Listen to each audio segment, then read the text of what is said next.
का कहतारू कि सैया माल फंसैले बा बम्बे हो। सुन तारा भाई लोग ए भौजी भंस वाली के काम। अच्छा भौजी, जब तोहर सैया माल बम्बे फंसैले बा तो तू केका से का कहल चाहतारू, आगे खोल के बताव। तो का हाल बा?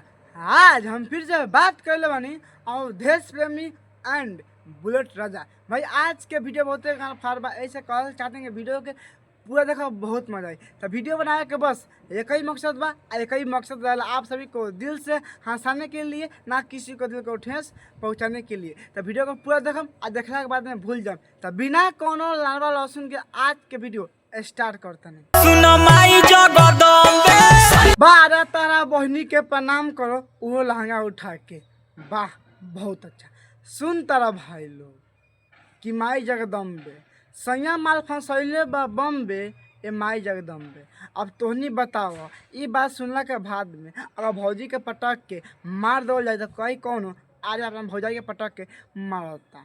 मतलब सैया माल फंसैले बा बम्बे माता से का कनेक्शन बा? लेकिन ना एक सवाल पूछल गया तो का भय का कहता बुलेट भैया। माई जगदम्बे एगो औरत के नाम बा, ओका से अपन दुख कहतिया। ए भैया सबके पता बा, सबके समझ आवेला। खबर सुनी भइनी अचंभे हो। अच्छा खबर सुनी भइनी अचंबे हो ए माई जगदम्बे ना भौजी। तो ये कहे के मतलब बा, देखो भाई आजकल जौन भी गाना गावता हूँ वो चाहता है कि हम एक दिन में सुपरस्टार आ हीरो बन जाए। ऐसा बात नहीं के हमने 5 साल से गाना बनाते जब वीडियो बनाते बनाते हमने को झाट ना हो। इस साल लोग आके आज जल्दी हीरो बने के चाहत। ए भैया लाड़ चटब। सुनो माई जगदम्बे देखो भौजी हम मानता नहीं कि ता मरद भत्ता चाहे लाना लहसुन बॉम्बे में माल फंसा ले बा और आके अपना माई से दुख सुनावता। लेकिन जगदम्बे प्लीज मत कहो, कहा कि जगदम्बे को माता के नाम बा और लोग हमनी बहुत गोल आए से और प्रार्थना कैले से कि हमनी के जिंदगी में दुख ना हो चाहिए। लेकिन उनके नाम धर के तू गाना गावता रहनु ये गलत बात बा। हम मानता नहीं कि उस मतलब उस औरत का नाम है जगदम्बे, माँ जगदम्बे, जो भी हो नाम हो है। लेकिन ऐसे गाना आप नहीं गा सकते हैं भैया प्लीज। इसके बाद ऐसा गाना कभी मत गाना।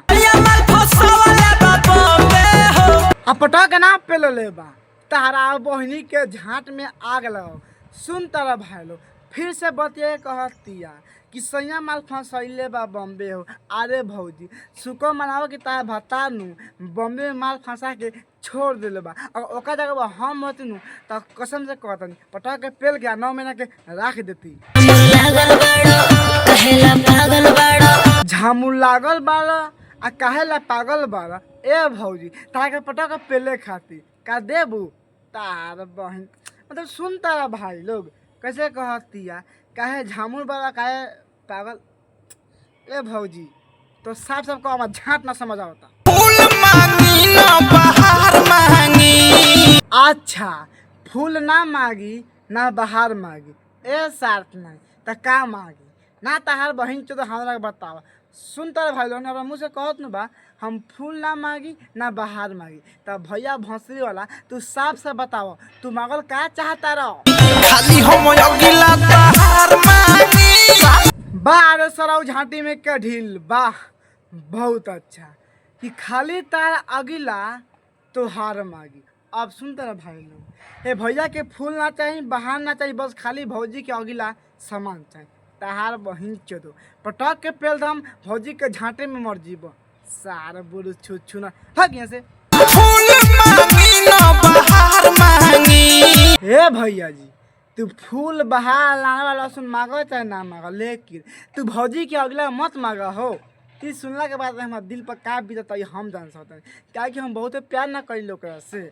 आ तू फूल बहार ना मांगत आ खाली भौजी के अगला मांगत ये गलत बात हो भैया।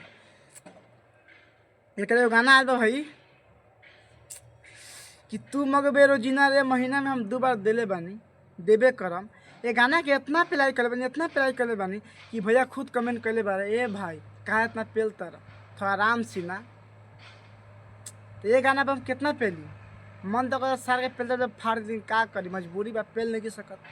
खाली हम अगिला बहार मांगी। आ गधा के ना लेब सार ताना। सुन तारा भाई लोग भैया भौंसे वाला के बात ना ये फूल मांगी ना बहार मारी मांगी, बस खाली भौजी के अगिला गान मांगी। भाई कसम से कहनी सारा का बात सुन के भाई इतना मन करता पहले के, लेकिन का करी बहन चल पहले नहीं की सकत कौन जरूरी थोड़े भाई, खाली अगली का हेकरे कहता कुछ अलग भी कहत हुई तो कौन बात ना भाई। बस कर तनी वीडियो कैसे लगा तनी कमेंट में बताइए लोगन। आ वीडियो अच्छा लगा तो कमेंट करके थोड़ा समझाइए लोगन।